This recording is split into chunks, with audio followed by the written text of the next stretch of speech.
Hello प्यारे बच्चों, कैसे हैं आप लोग। I hope you all are fine and good. तो दोस्तों, आज हम लोग क्लास 12 हेलो एल्केन्स और हेलो एरीन्स नामक चैप्टर में ये दूसरा वीडियो चालू करते हैं। और पहले वीडियो में हम लोग हेलो एल्केन्स और हेलो एरीन्स होती क्या हैं, कुछ इंट्रोडक्टरी पार्ट की बात किया था, इंट्रोडक्शन लिया था, परिचय लिया था कि आप लोग हेलो एल्केन्स और हेलो एरीन्स क्या होते हैं। अब यहाँ पर हम लोग नामकरण की बात करते हैं कि हेलो एल्केन्स और हेलो एरीन्स को नामकरण कैसे दिया जाता है। तो इस नामकरण में सबसे पहले हम लोग हेलो एल्केन्स की बात करेंगे, फिर इसके बाद हेलो एल्केन्स ख़त्म करने के बाद हेलो एरीन्स की बात करेंगे। तो यहाँ से केवल और केवल अभी हम लोग हेलो एल्केन्स की बात करने वाले हैं। तो आप एक बात कन्फर्म रखो कि ये चैप्टर दो सेगमेंट में टूटा हुआ है। ये पहला हेलो एल्केन्स है और ये क्या है, हेलो एरीन्स है। ये हेलो एल्केन्स और ये क्या है, हेलो एरीन्स है। तो दोस्तों, ये जो आपका हेलो एल्केन्स है, सबसे पहले हम लोग इसका परिचय, नामकरण, बनाने की विधि, भौतिक गुण, रासायनिक गुण और उपयोग। फिर से सुनो, परिचय, नामकरण, बनाने की विधि, भौतिक गुण, रासायनिक गुण और इसके बाद उपयोग। इसका अध्ययन करने के बाद फिर यही सारी चीज़ें इनके साथ, परिचय तो पढ़ ही लिया है, फिर नामकरण, बनाने की विधि, भौतिक गुण, रासायनिक गुण और इसका उपयोग। तो ये दो सेगमेंट्स में काम होगा। तो आज हम लोग हेलो एल्केन्स के नामकरण की बात करते हैं। तो देखिए, नाम जो है वह हमारा दो तरह से दिया जाता है। एक को बोलते हैं IUPAC नाम और दूसरा को बोलते हैं कॉमन नेम। कॉमन नेम का मतलब सामान्य नाम। कॉमन नाम मतलब सामान्य नाम या रूढ़ नाम, है ना। रूढ़ नाम। रूढ़ नाम का मतलब दोस्तों क्या होता है कि यह पहले का प्रचलित नाम, जो कि जब IUPAC नाम नहीं बना था उस वक्त। और IUPAC नाम क्यों बनाया गया, क्योंकि अलग अलग जगहों पर एक ही यौगिक का नाम अलग अलग था। तो उस यौगिक का नाम हर जगह एक हो तो हमको समझने में और आपको समझाने में आसानी होगी। जैसे मान लीजिए इस मार्कर का ही नाम ना, यहाँ पर मार्कर है, कहीं पर ना इटली में कुछ और है, फ्रांस में कुछ और है, जर्मनी में कुछ और है, अलग अलग जगहों पर अलग अलग है।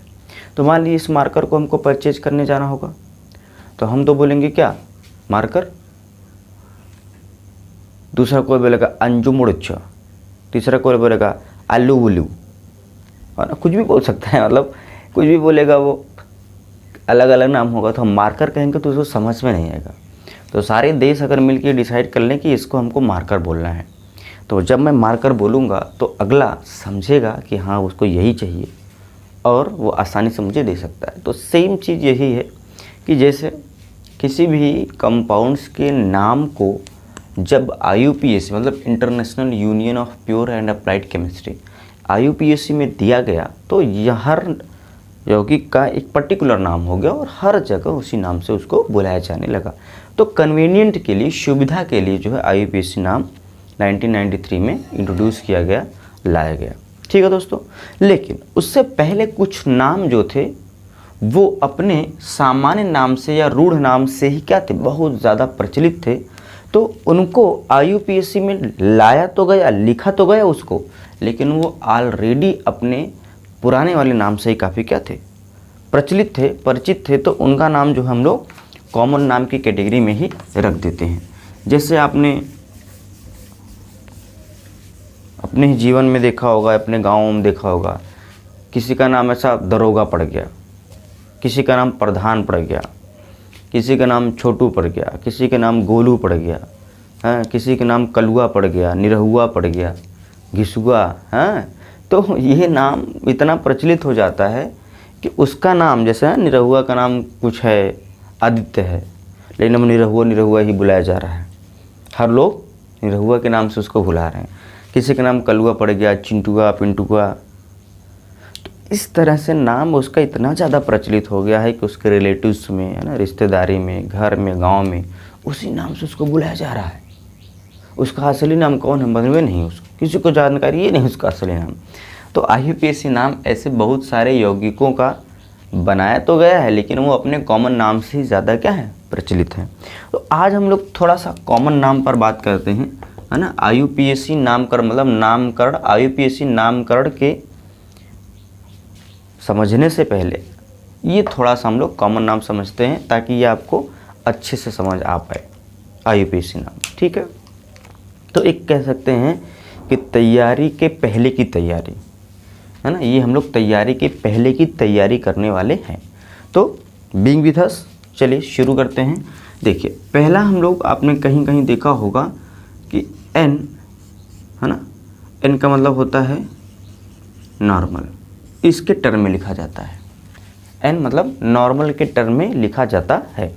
कैसे, जैसे देखिएगा जब हमारे पास इस तरीके से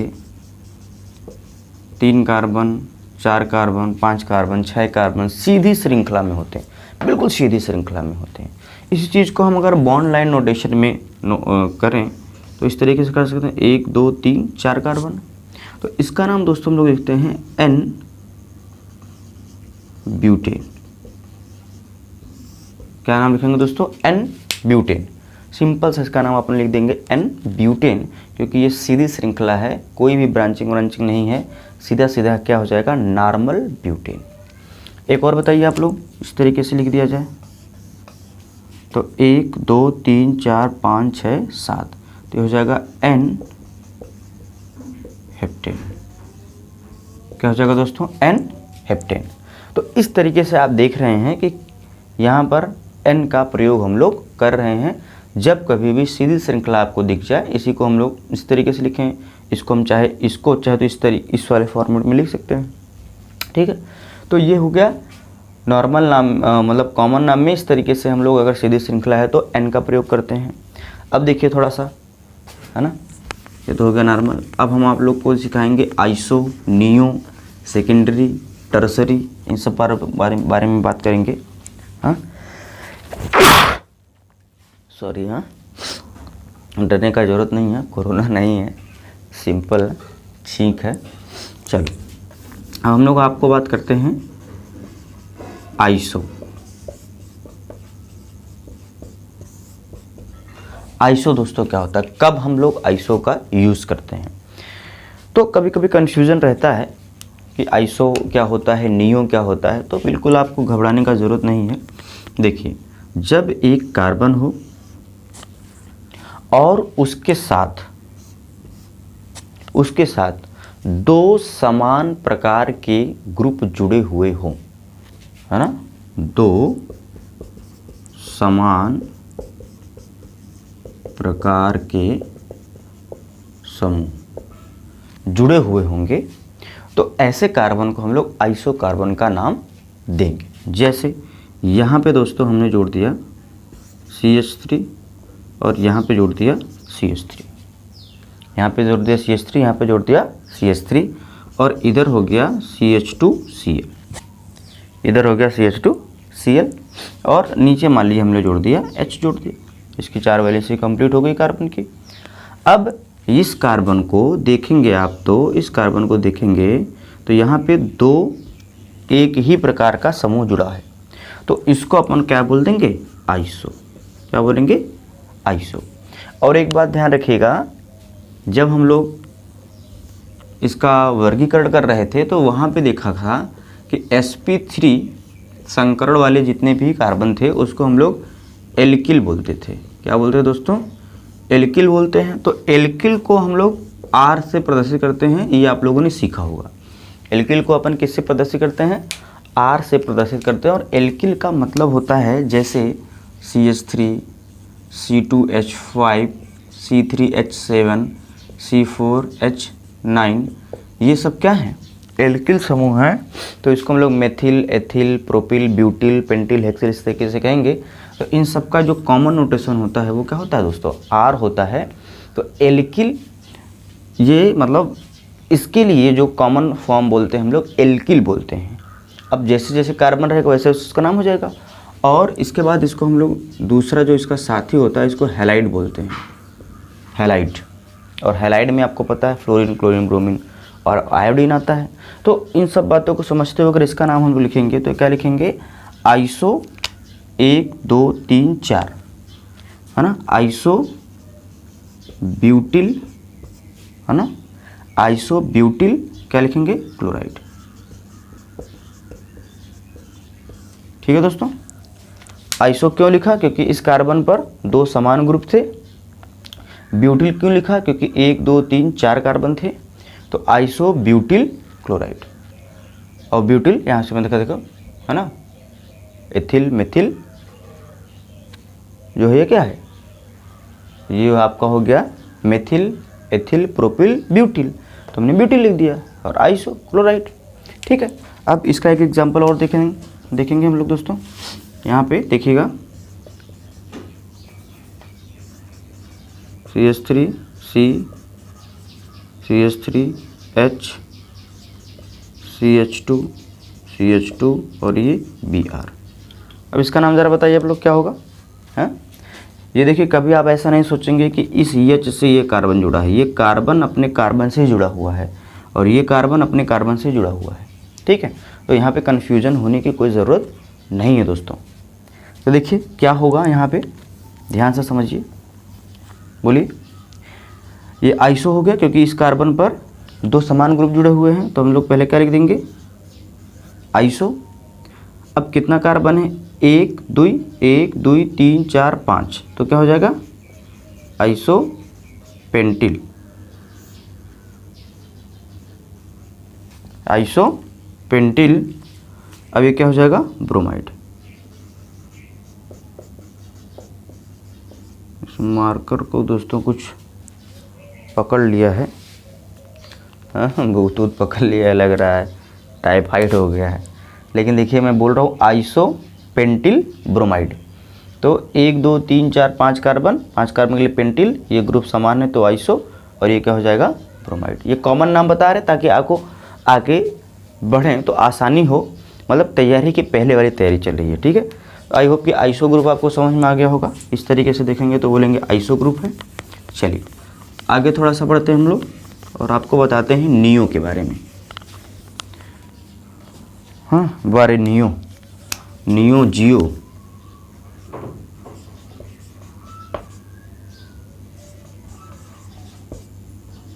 नियो।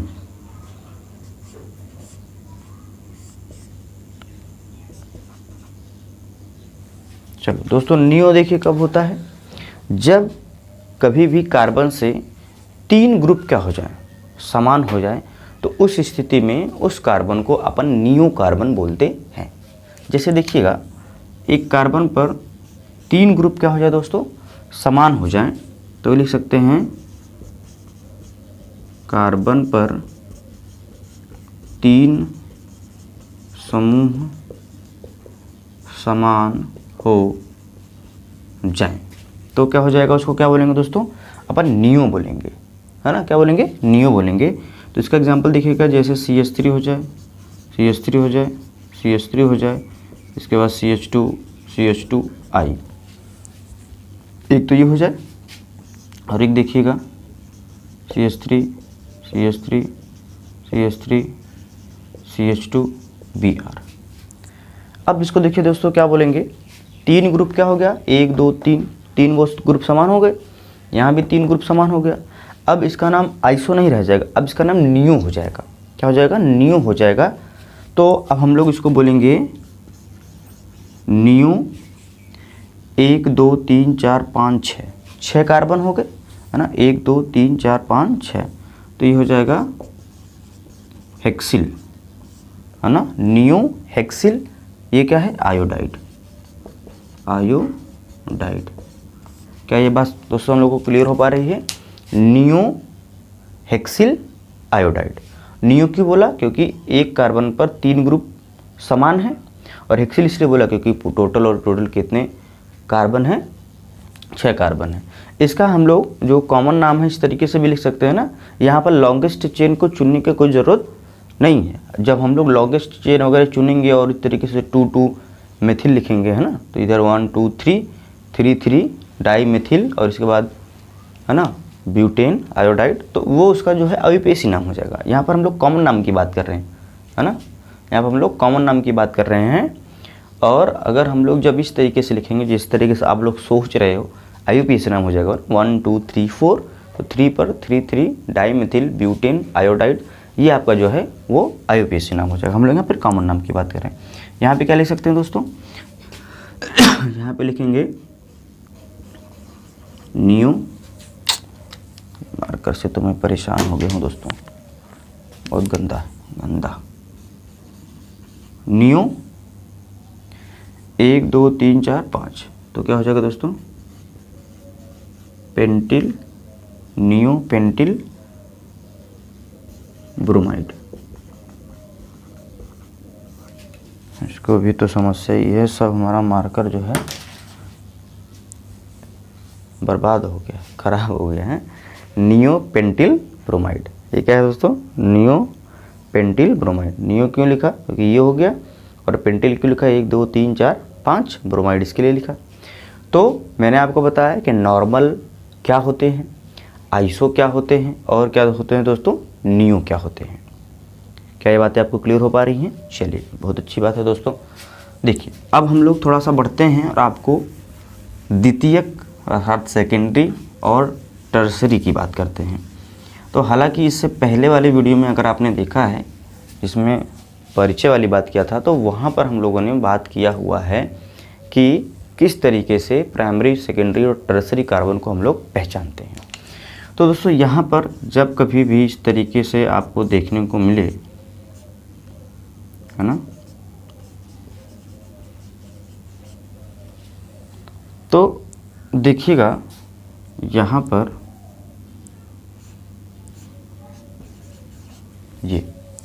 ये देखिए, प्रोपाइल के केस में मामला थोड़ा गड़बड़ होगा। प्रोपाइल के केस में मामला थोड़ा गड़बड़ होगा।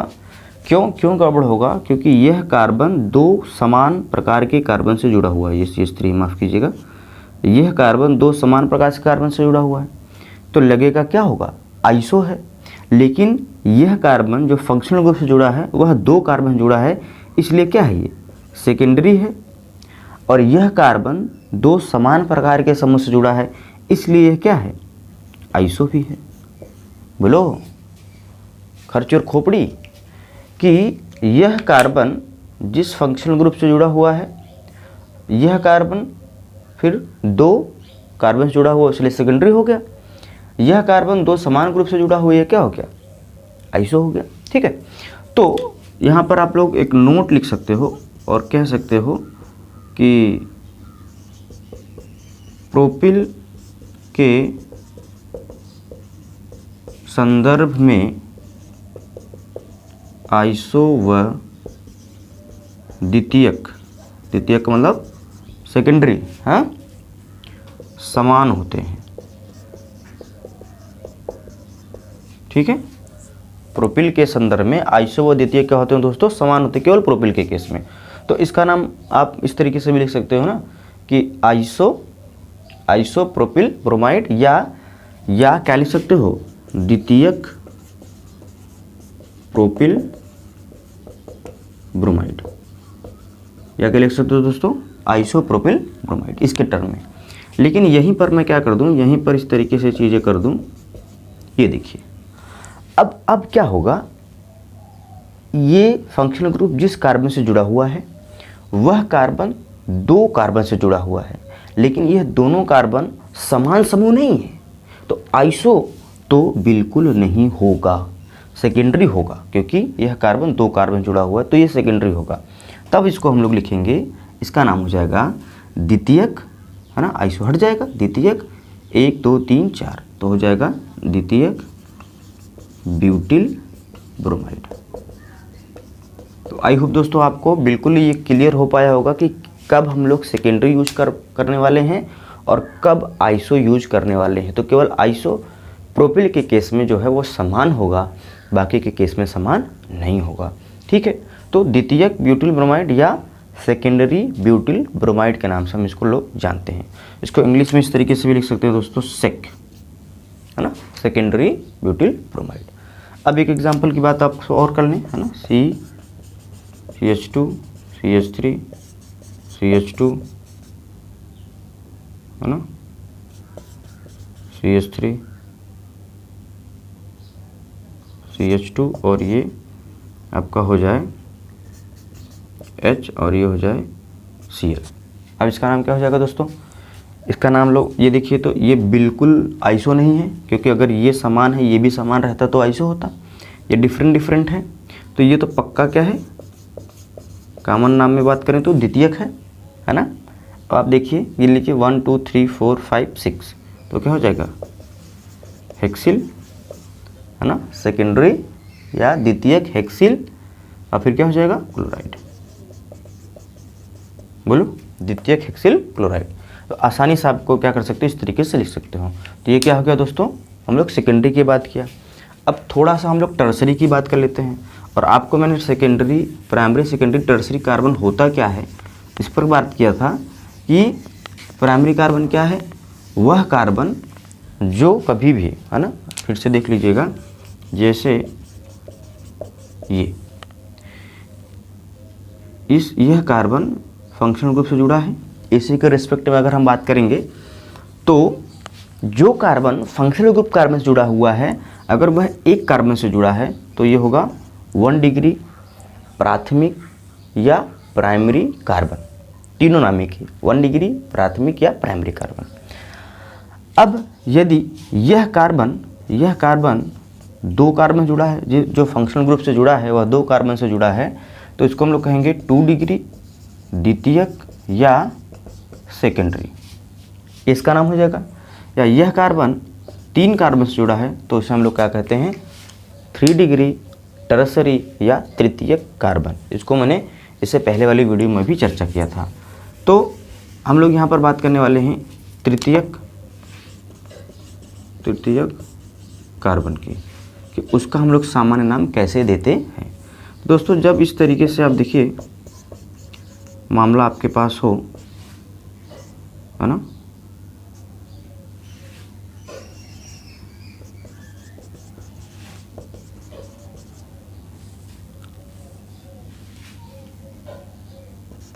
ये देखिए, तो अब ये टर्सरी हो जाएगा, है ना। किसी किसी केस में जो न्यू है वो आपको इस तरीके से दिखेगा, लेकिन ये टर्सरी हो जाएगा। तो यह जो हमारा कार्बन है ये तो एक कार्बन से जुड़ा हुआ है, तो इस केस में यह जो है क्या हो जाएगा, नियो के रूप में आएगा, क्योंकि यह कार्बन 3 समान ग्रुप से जुड़ा हुआ है, 3 समान ग्रुप से जुड़ा हुआ है, तो ये नियो हो जाएगा। अब यह कार्बन क्या हो गया दोस्तों, प्राइमरी हो गया, क्योंकि यह कार्बन फंक्शनल ग्रुप से जुड़ा हुआ है और यह कार्बन एक कार्बन जुड़ा हुआ है, तो ये 1 डिग्री कार्बन हो गया। तो हमको क्या करना पड़ेगा, डायरेक्ट यहाँ पर हमको इस तरीके से लगाना होगा। तो ये नियो और टर्सरी बिल्कुल अब अलग हो जाएंगे। यह कार्बन जो फंक्शनल ग्रुप से जुड़ा हुआ है, अब ये 3 कार्बन जुड़ा हुआ है, सॉरी तो अब क्या हो जाएगा, इसका नाम क्या लिखेंगे अपन, हम लोग क्या लिखने वाले हैं, तो सीधा सीधा लिखेंगे तृतीयक, है ना, तृतीयक 1 2 3 4, तो हो जाएगा ब्यूटिल ब्रोमाइड। मैंने क्या बताया, समझ में आया आपको? जब मैंने ये कहा, ध्यान से देखिएगा, ये CH3 है, थोड़ा चाइनीज़ मॉडल में लिख दिया है मैंने। जब ये CH2Br हो जाएगा तो इसके रिस्पेक्ट में बात करनी पड़ेगी, क्योंकि यह जो है यह कार्बन फंक्शनल ग्रुप से जुड़ा हुआ है और यह कार्बन केवल और केवल एक कार्बन जुड़ा हुआ है। तब यहाँ पर नियो को कॉन्सेप्ट लगाना पड़ेगा, तब लिखेंगे नियो पेंटिल ब्रोमाइड। लेकिन यहाँ पर ये Br डायरेक्ट इस कार्बन जुड़ा हुआ है और यह कार्बन 3 कार्बन जुड़ा हुआ है, जो कि इसको तृतीयक कार्बन बना रहा है। यहाँ पे तृतीयक कार्बन नहीं बन पा, तृतीयक कार्बन है तो सही, लेकिन नाम हम लोग यहाँ पर इस तरीके से नहीं लिख पाएंगे, क्योंकि यहाँ पर ये प्राइमरी कार्बन हो जाएगा। ठीक है, तो इस तरीके से हमको ध्यान रखना है। अब अगर हम लोग एक एग्जाम्पल और ले लें, जैसे CH3 CH2, यहाँ पे CH2 हो जाए CH3 CH3I। तो 1 2 3 4 5 हो जाएगा आपका ये तृतीयक पेंटिल आयोडाइड, तृतीयक पेंटिल आयोडाइड। सिंपल से इसका नाम लिख लेंगे। अब एक दोस्तों और होता है, आपने देखा होगा, उसको बेंजिलिक या बेंजिल कहते हैं। मतलब जब कभी भी हमारे पास दोस्तों बेंजीन पर CH2 लगा हो और उसके साथ कोई ग्रुप जुड़ा हो, तो इसे हम लोग क्या बोलते हैं, इसे हम लोग बोलते हैं बेंजिलिक कार्बन। इसे क्या बोलते हैं, बेंजिलिक कार्बन। और इस पूरे ग्रुप को हम लोग बोलते हैं बेंजाइल समूह, बेंजाइल समूह। इससे पूरे ग्रुप को हम बोलते हैं बेंजाइल समूह, इस कार्बन को बोलते हैं बेंजिलिक कार्बन। अब इसका पूरा नाम लिखेंगे तो क्या हो जाएगा, बेंजाइल ब्रोमाइड, है ना। ये पूरा ग्रुप क्या होगा, बेंजाइल, और ये क्या हो जाएगा, ब्रोमाइड, बेंजाइल ब्रोमाइड। तो ये पूरा का पूरा ग्रुप क्या है, बेंजाइल है। तो दोस्तों यहाँ पर आसानी से मैंने आपको कई चीज़ों के बारे में चर्चा किया, जैसे नॉर्मल किस तरीके से कॉमन नाम लिखते हैं एन के रिस्पेक्ट में, कैसे हम लोग आइसो को लिखते हैं, कैसे नियो को लिखते हैं, कैसे सेकेंडरी लिखते हैं, कैसे टर्सरी लिखते हैं, और बेंजाइल समूह क्या होता है। तो दोस्तों ये एक ब्रीफ आइडिया आपके पास हो गया कि किस तरीके से हम लोग आगे जब IUPAC नाम लिखेंगे तो एक तरफ कॉमन नाम लिखेंगे, एक तरफ IUPAC नाम लिखेंगे, तो दोनों का आसानी से आप टैली कर सकते हो। अब आपके जो मतलब बुक्स वगैरह में हैं उनके एग्जांपल्स मैं बोर्ड पे लिख के डायरेक्ट आपसे ही करवाऊँगा। ठीक है, मिलते हैं नेक्स्ट वीडियो में। खुश रहिए, अच्छे रहिए, बाय बाय।